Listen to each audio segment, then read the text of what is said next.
જય સ્વામિનારાયણ. આજે વાત કરવી છે ના પાડે તે કરે. મહાન મનોવૈજ્ઞાનિક એવા સિગમન્ડ ફ્રોઈડ નવરાશના સમયે પોતાની પત્ની અને બાળકો સાથે બગીચામાં ફરવા નીકળી જતા. એક દિવસ તેમની પત્ની અને બાળકો સાથે ફરીને પરત આવી રહ્યા હતા.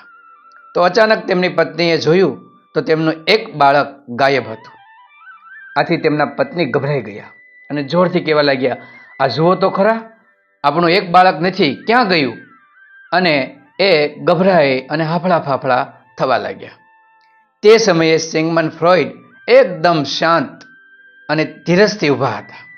આથી તેમની પત્નીને વધારે ગુસ્સો ચડ્યો અને કહેવા લાગી કે તમને જરા પણ બાળક પ્રત્યે કરુણા દયા જેવું છે? આપણું બાળક ખોવાઈ ગયું છે અને તમે શાંતિથી ઊભા છો, શોધતા પણ નથી. ત્યારે સિગમન્ડ ફ્રોઈડે કીધું કે હમણાં મળી જશે. ત્યારે એની પત્ની કીધું, શોધ્યા વિના મળી જશે? અહીં ઊભા ઊભા? એ કે હા, અહીં ઊભા ઊભા મળી જશે. એની પત્ની નવાઈ લાગી કે ઊભા ઊભા કઈ રીતે મળશે? ત્યારે ફ્રોઈડે કહ્યું કે સાંભળ, હું તને જે પ્રશ્ન પૂછું ને એનો મને જવાબ દે. તો એની પત્ની કે પૂછો. તેને કહ્યું કે તે આપણા બાળકને કોઈ પણ જગ્યાએ જવાની ના પાડી છે? તો એની પત્ની વિચાર્યું કે હા, મેં ના પાડી હતી કે આ બગીચાની અંદર ફુવારો છે ને ત્યાં નથી જવાનું, કારણ કે ત્યાં પાણી હોય. મેં એ ના પાડી હતી.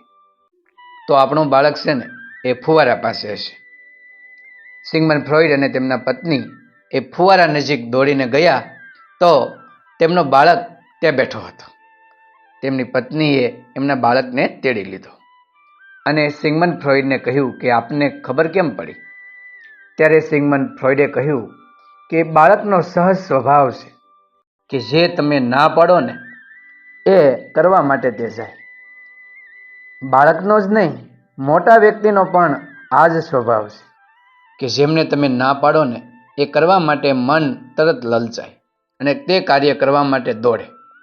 આથી જે વ્યક્તિ કે જે વસ્તુ કે જે ક્રિયા કરવાની ના પાડો ને એ ક્રિયા કરવા માટે તેની પ્રેરણા થાય કે શા માટે ના પાડતા હશે, હું એ શા માટે ન કરી શકું, આથી એ કરે. આ માટે જે વસ્તુની ના પાડીએ ને તો એ કરે. એ બાળકથી માંડીને કોઈ મોટી ઉંમરના વ્યક્તિ હોય એ પણ કરે. આથી ઘણી વખત આપણે ઘણી બધી ના પાડતા હોઈએ, આ નહીં કરવાનું, પેલું નહીં કરવાનું, આ તાથી ન થાય. તો બાળક હોય કે મોટા વ્યક્તિ હોય એમને એ વસ્તુ કરવાનું જરૂર મન થાય અને એ વસ્તુ જ્યારે કરે ત્યારે એમને થાય કે આ વસ્તુ થાય છે કે નથી થતી. આમ વ્યક્તિને મનાઈ કરવાથી એ વસ્તુ તરફ મન વધારે ખેંચાય છે. એ મનોવૈજ્ઞાનિક નિયમ છે. આમ સિગમન્ડ ફ્રોઈડનો એ નિયમ આજે પણ આપણને લાગુ પડે છે. જે વસ્તુની મનાઈ કરીએ ને એ વસ્તુ કરવાનું જરૂર અંદરથી મન થતું હોય છે.